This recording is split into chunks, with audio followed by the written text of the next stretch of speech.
Chapter 1: The Forgotten Map of the Subtle Body.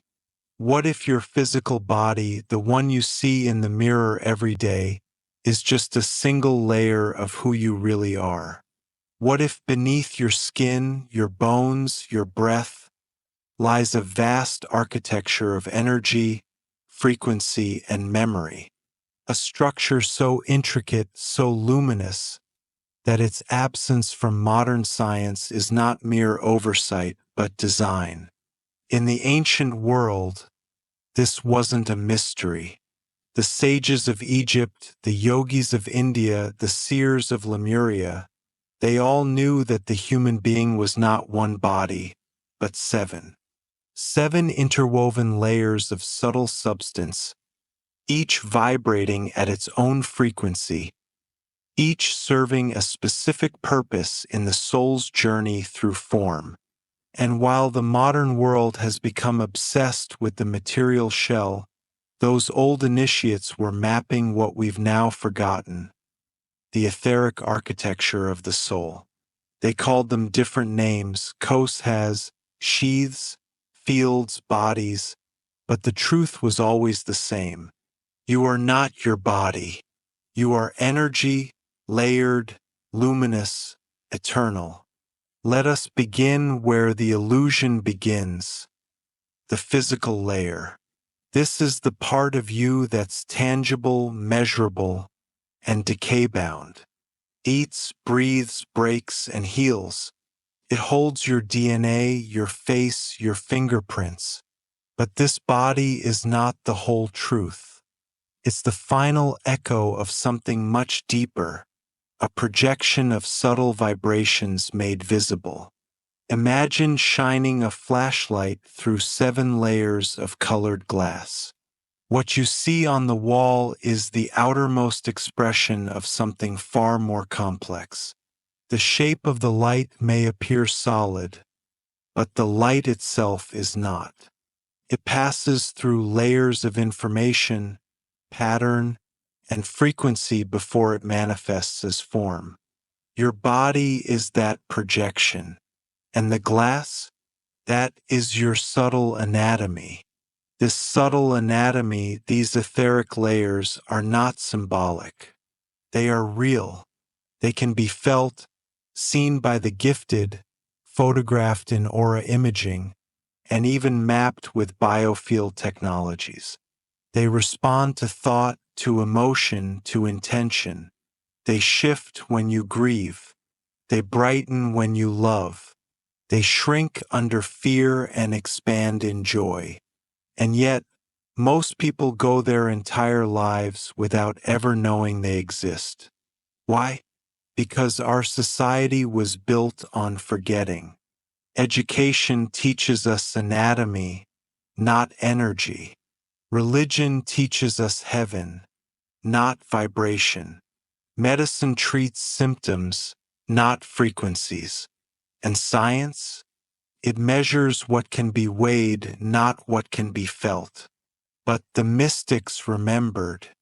The ancient Egyptians spoke of the Ka and Ba, energetic selves that survived beyond death. The Vedas describe the 5 koshas, sheaths that encase the Atman, the soul.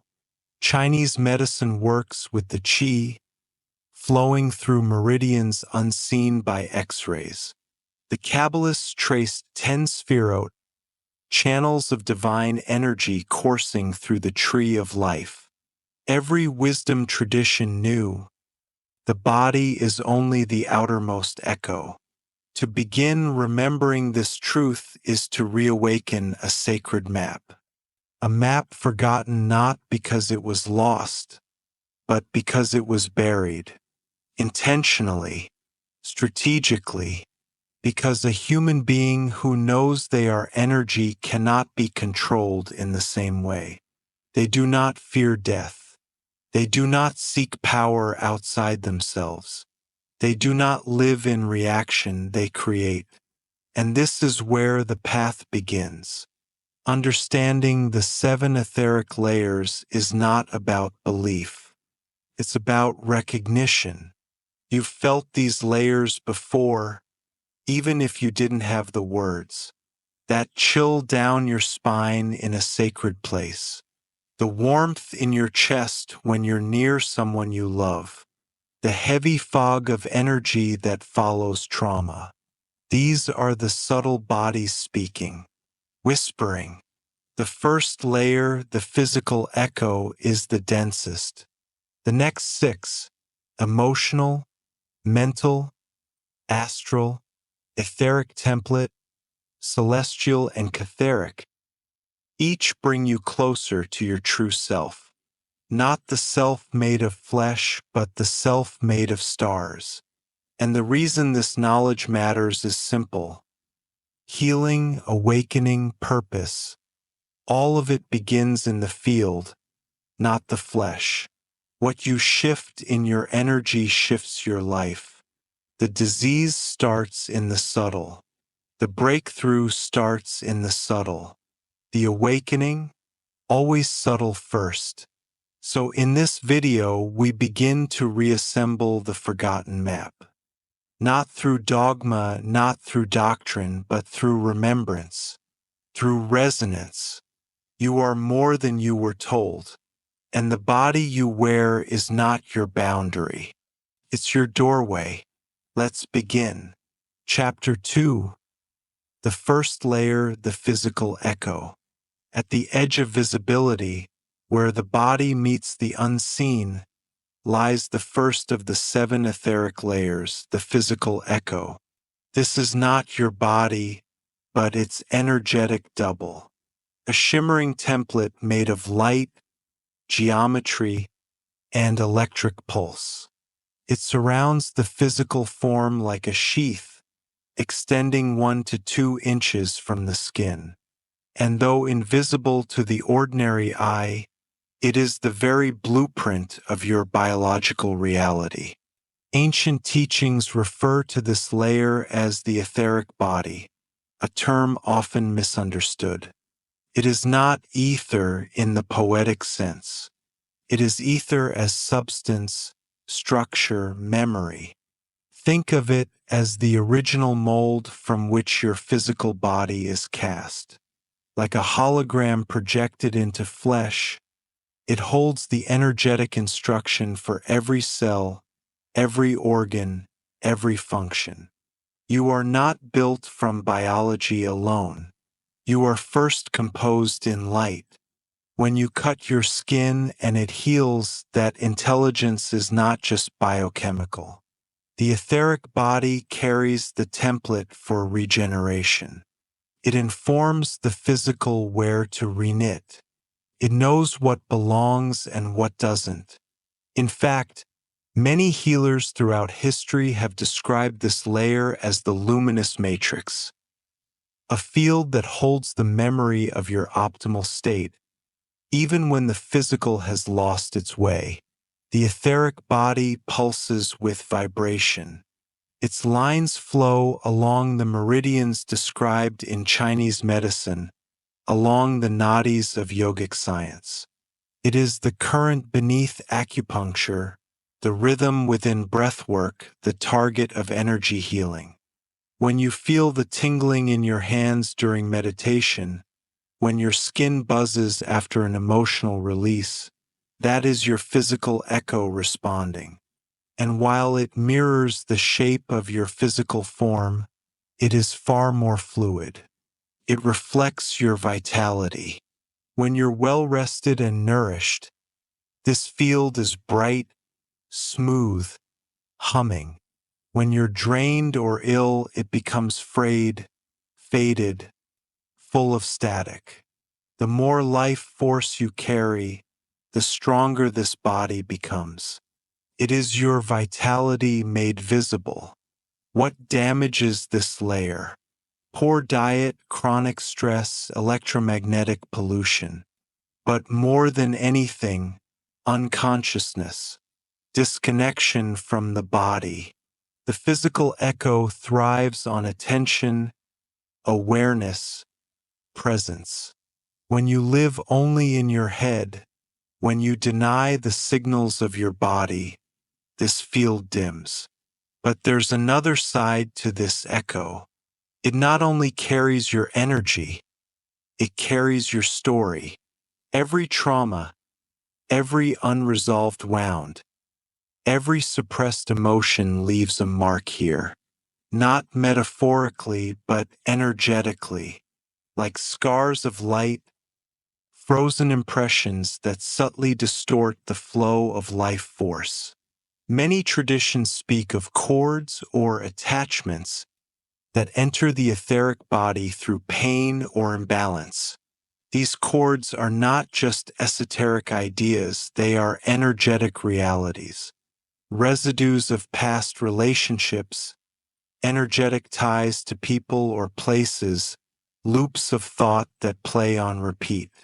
They live here, in the layer that hugs your skin. This is why certain people drain you, why certain places feel heavy.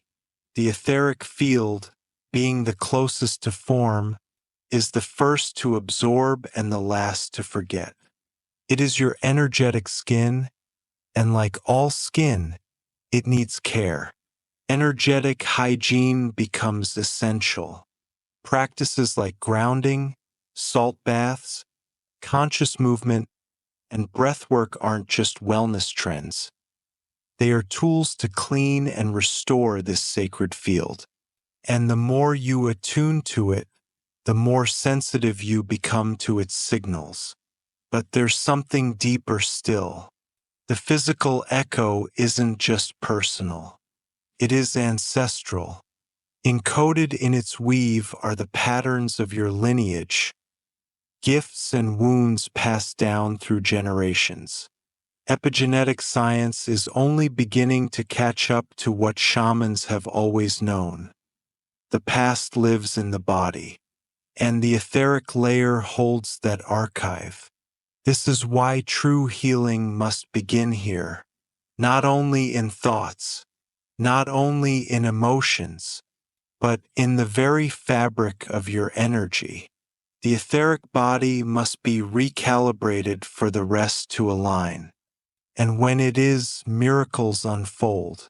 You begin to feel the difference between vitality and exhaustion. You recognize early signals of illness before they manifest.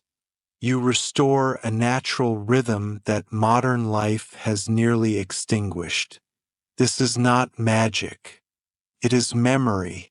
The body remembers how to heal when the blueprint is clear. And here lies the hidden truth. Your etheric body is not static. It is adaptive. Every time you choose presence, breathe with awareness, or move with reverence, you strengthen this field. Every time you align with nature, rest under the moon, or dance without agenda, you recalibrate it. You are not stuck. The blueprint can be rewritten. So if your body is not your boundary, then the physical echo is your first gate. Guard it, honor it, because through this shimmering membrane flows the energy of life itself. And everything you are becoming begins here. Chapter 3, the second layer, the emotional mirror. Beyond the shimmer of the physical echo lies a more fluid, volatile, and deeply personal field, the emotional body. This is the layer of feeling, of memory soaked in sensation, of tears and joy and trembling silence. It stretches farther than the etheric, several inches to a foot beyond the skin, and its shape, its tone, its density shift constantly with the tides of your inner world. If the first layer is structured like blueprint, this second is like weather, forever changing, reflecting not the physical state, but the emotional one. Have you ever walked into a room and instantly felt tension hanging in the air, like an invisible fog? Have you felt someone's sadness before they even spoke? That is the emotional body in action. It holds every emotion you've ever had, not in the sense of memory, but in the sense of presence. Emotional residues, layers upon layers, old heartbreaks that never found voice, anger you were taught to repress, ecstasy you didn't know how to contain. It's all there, folded into this body of light. This field is sensitive, incredibly so. It reacts faster than thought. When someone directs praise toward you, it expands in golden warmth. When shame strikes, it contracts, recoiling in shadow. It is the first part of you to love, the first to fear, the first to remember pain.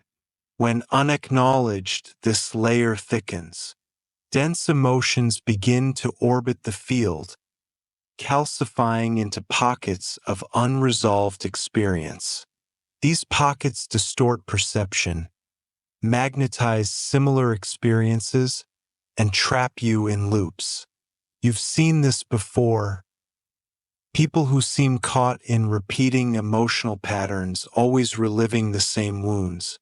Their emotional body is speaking loudly. In healthy states, this layer is vibrant, translucent, like flowing water tinted with the hues of the moment.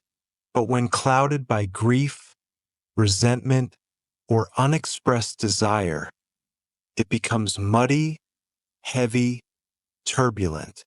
And this isn't symbolic, it's perceptible. Energy workers, empaths, even sensitive animals can feel the difference. The emotional body does not respond to logic. You can rationalize an experience endlessly, but if it hasn't been felt fully, honestly in the body, it remains trapped, untransmuted. This is why trauma cannot be talked away. It must be integrated. And how do you integrate? By feeling deeply, without judgment. To work with the emotional layer is to become intimate with your inner tides, to notice where energy moves freely and where it catches, to sit with a sensation long enough that it softens, reveals its source, and dissolves in its own time. Tears are sacred here. Movement is medicine, breath a key. Emotions are not obstacles to enlightenment. They are portals. They show you where energy has stopped flowing, where stories became prisons, where needs became shame. Every emotion is a messenger. And when you listen, the emotional field clears, brightens, sings again. But there is another truth. Your emotional body is not just yours. It holds imprints from your family line, your culture, even the collective human field. This is why you may feel waves of emotion that don't make sense. Why some wounds feel older than your life. You are not broken.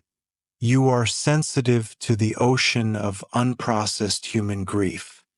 And you are here to heal not just yourself, but a lineage. Empaths are born with highly porous emotional fields. They absorb what others suppress. They feel before they think. But without boundaries, this becomes overwhelming. The emotional body must be strengthened, not shut down. Grounding practices, emotional clearing rituals, and conscious self-expression become essential tools. True emotional healing is not catharsis, it is coherence. When the emotional field is aligned, emotions move like waves, rising, cresting, releasing. They do not stick, they do not define, they pass through. This is emotional maturity, not control but clarity. And the great secret, Every blockage in the emotional field is also a doorway. Behind anger is power. Behind sorrow, compassion. Behind fear, a desire to protect what is sacred. When you mine the depths of your feelings, you discover the treasures beneath. This is not metaphor. It is energetic alchemy. To cleanse this body is to become whole again, to feel without drowning, to love without clinging, to grieve without losing yourself. And when the emotional body flows in harmony, it begins to infuse the others. Your physical vitality increases. Your thoughts become clearer. Your spiritual connection deepens. The emotional mirror reflects not just what you feel, but how you relate to feeling itself. Do you run from it, deny it, or do you bow before it and ask what it came to teach? This layer, though often neglected, is a sacred bridge. It connects the body and the soul. It is the threshold of transformation, and in a world that numbs, it takes courage to feel.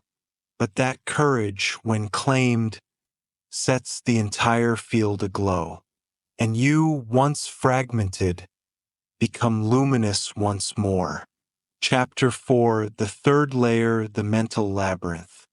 Thoughts are not just brain activity. They are frequencies, and they live not only inside your skull, but in an energetic layer that surrounds you, structured, sharp, and ever-moving. This is the mental body, the third sheath in the architecture of your subtle self. It extends farther than the emotional layer, about 1 to 3 feet beyond the skin, and it is often geometric in nature. Where the emotional field is fluid like water, the mental field is crystalline, structured like light reflected through prisms. Here, ideas are not just abstract, they are form. Beliefs are not just concepts, they are architecture.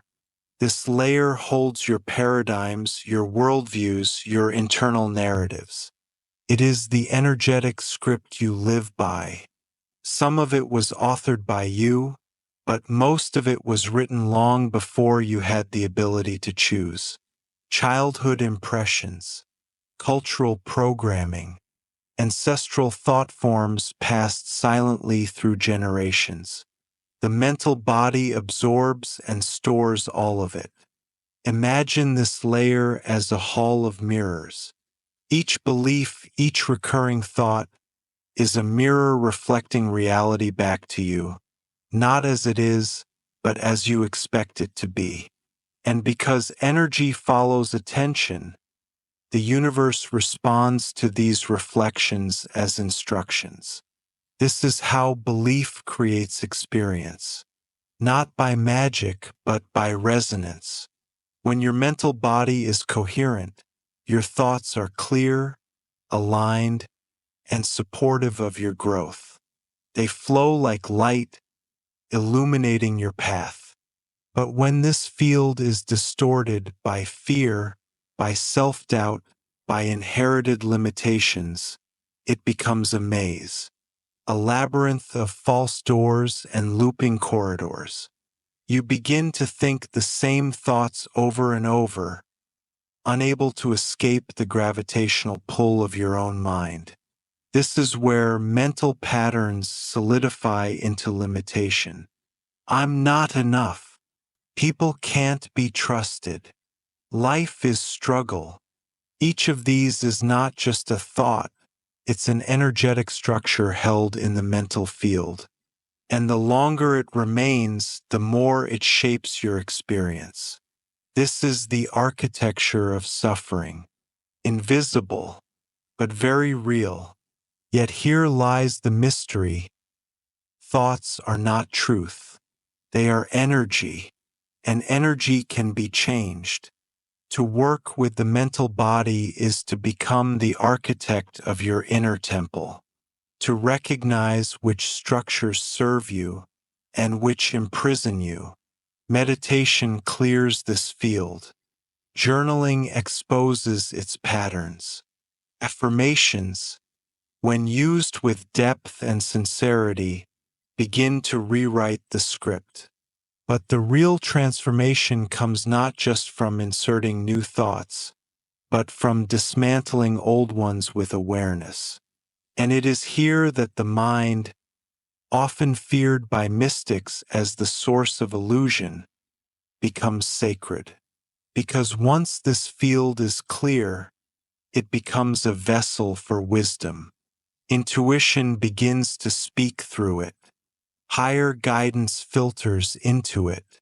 You begin to receive thoughts that are not reactive, but revelatory. Ideas arrive not from memory, but from soul. And then the labyrinth becomes a cathedral. But there's more. Just like the emotional body, the mental layer is porous. It absorbs collective thought, mass fear, cultural belief systems, media-driven narratives. If you do not cultivate mental discernment, your thoughts will not be your own. They will be echoes of the dominant frequency around you. This is why spiritual practice must include the mind, not to destroy it, but to refine it. Enlightenment is not the absence of thought. It is the clarity of thought infused with presence. When this field is polluted, even love gets filtered through fear. But when it is clear, even chaos becomes opportunity. The ancients knew the power of word, mantra, logos.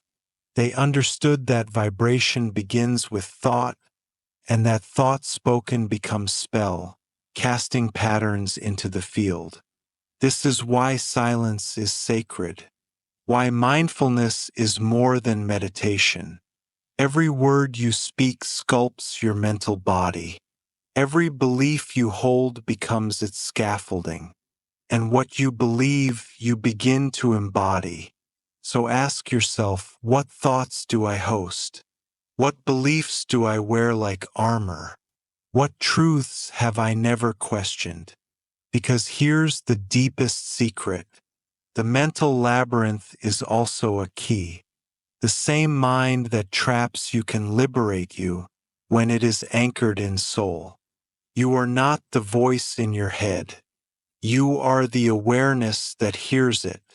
And when that awareness becomes still, the labyrinth vanishes. Only clarity remains. Only light. Chapter 5, the fourth layer, the astral bridge. Beyond thoughts, beyond emotion, beyond dreaming, a place between waking and dreaming. A current that flows when the eyes are closed, but the soul is wide open. This is the astral body. The astral layer is the bridge between the personal and the cosmic. It holds the dream world, the symbolic, the archetypal. It's where you travel in your sleep, where you meet people you've never met, visit places you've never been, and yet, somehow, know. It is the landscape of myth, of memory beyond this life, of soul-to-soul encounters that defy space and time, stretching far beyond the physical body. The astral field is vast, fluid, luminous. It does not obey physical laws. In this layer, thought becomes movement, emotion becomes environment. You think of someone and you are near them. You feel fear and a storm appears. You feel peace and light surrounds you. Many confuse the astral with imagination, but the ancients knew better. The dream world is not mere fantasy. It is the rehearsal hall of reality, the shaman's sacred path, the mystic's proving ground. The astral is where healing begins before it descends into the body. It is where intentions take shape before they ripple into the physical. This is also where chords connect and dissolve, where unresolved relationships play out in subtle form, where your higher self communicates in symbols, visions, and visitations. Have you ever dreamed of a guide, a teacher, a figure cloaked in light?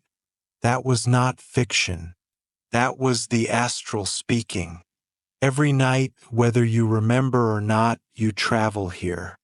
You leave the confines of your body and drift through layers of this world. Some stay close, resolving recent emotions. Others go far, to temples of teaching, to realms of initiation, to places not found on any map. But the astral is not just personal. It is collective. All humanity shares this space. It is the psychic bloodstream of the species. This is why trends, symbols, and even fears can move through populations without words. The astral carries the archetypes of the collective dream, but it is not without danger, because it is fluid. The astral is also porous. Entities, thought forms, and disembodied energies can linger here. Some are benign, others parasitic. This is why spiritual traditions teach grounding, cleansing, and conscious astral travel. Because to move in this space unconsciously is like swimming with your eyes closed. Lucid dreaming, out-of-body experiences, near-death journeys, these are all astral states, but you don't need extremes to access it. Meditation, music, stillness, all open the door. The key is presence, not forcing your way in, but remembering you're already there. In the astral, healing is symbolic. You may dream of a snake biting you and wake up healed from a fear. You may see yourself flying and finally leave a toxic job. The language is not linear. It is mythic, and it must be felt, not decoded. Astral wounds are real. Trauma in this field can manifest as physical illness or emotional confusion. Night terrors, sleep paralysis, chronic fatigue, they can all be symptoms of unresolved astral patterns, and they are healable through ritual, through dream work, through intention. When this body is clear, it becomes a channel. You begin to receive visions, guidance, soul memories. Your connection to others deepens, not just emotionally or mentally, but spiritually. You feel when someone is thinking of you. You sense when a place is sacred or disturbed. You remember dreams not as stories, but as messages. And the astral holds something else. The memory of before, of lifetimes past, of the moments between lives. This is where the Akashic field begins to shimmer through. A realm of echoes, of patterns not yet complete, of promises made before birth. To master this layer is not to control it. It is to become fluent in its language, to trust the symbols, to listen when dreams repeat, to respect the intelligence of imagery. The astral is your soul's playground and its classroom. It is where you rehearse who you are becoming. And when this bridge is strong, the other layers align more easily. Because the journey to remembering who you are does not move in a straight line. It spirals through dreams, through symbols, through stars, and the astral body is your vessel. Chapter 6. The fifth layer, the blueprint body. There is a place beyond emotion, beyond thought, beyond dreaming. A place where the pattern of your soul is encoded. A luminous layer that doesn't shift with mood or memory, but holds steady the architecture of your becoming. This is the etheric template, the fifth body, the blueprint body. It is here that your original design resides. Not just your physical features or personality traits, but the very essence of your spiritual intent. This layer is the sacred geometry of your existence, crystalline lattice woven of light and sound, forming the divine architecture upon which the lower bodies are built. The etheric template is not created when you are born. It exists before, as an echo from your higher self, a projection from your soul's purpose. Imagine it like a divine mold, pure, undistorted, containing the perfect potential of who you came to be. When the lower bodies fall out of balance, when trauma distorts the emotional body, or toxic beliefs cloud the mental, this layer remains untouched. It waits, patiently, holding the memory of wholeness. This is why deep healing often feels like a return, a remembering, rather than a change. You are not inventing a new self, you are realigning with a pattern that has always been. In this realm, color, frequency, and geometry become language. Sacred symbols emerge, shapes with no names, tones that don't exist in the human octave. These are the building blocks of your multidimensional anatomy. Mystics who have touched this realm speak of it as angelic, radiant, impersonal yet deeply familiar. It is not emotional. It is not mental. It is pure code, your original energetic signature in its most refined form. This layer governs the structure of your light body. It regulates flow between higher and lower energies. It contains the map of your chakras, your meridians, your entire energy architecture. And when activated, it becomes a gateway to miraculous regeneration. Chapter 7. Remembering the Forgotten Body. You have walked through 7 veils, each one more subtle than the last. You have remembered your energy, your emotion, your thoughts, your dreams, your divine design, and the radiance of your soul. And yet, the purpose of this journey has never been to add more layers to your identity. It has always been to remember what you are beneath all identity. You are not your stories. You are not your past. You are not even your energy bodies. You are awareness. Pure, luminus, eternal. The map we've explored, the 7 etheric layers, is not a doctrine to believe in. It is a mirror showing you the architecture of your forgotten self. And now that you've seen it, you cannot unsee it. The body you inhabit, the emotions you feel, the thoughts you think, the visions you receive, they are no longer fragments. They are expressions of a single, unified field. You. But what will you do with this remembrance? This is the choice. To live in forgetfulness or to embody the map. To be reactive or radiant. To be fragmented or whole. Every breath becomes a decision. Every moment a portal. You are not here to transcend life. You are here to embody the infinite within the finite. To be fully human and fully divine. To walk with grounded feet and a radiant crown. This is not escape.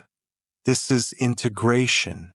And it is the most sacred act you can offer the world. Because when you remember yourself truly, fully, not as theory but as truth, you become a beacon. You recalibrate rooms. You shift timelines. You activate others without speaking a word. This is the new mysticism, not in temples far away, not in secrecy, but in you, in the way you breathe, in the way you love, in the way you remember. And so we end not with answers, but with an invitation to return to the body, but see it as sacred, to feel your emotions, but let them flow, to hold your thoughts, but not be held by them, to honor your dreams, but root them in action, to align with your pattern, your resonance, your soul. This isn't theory. This is embodiment. And the question now is not, do you believe? The question is, will you live as if you remember?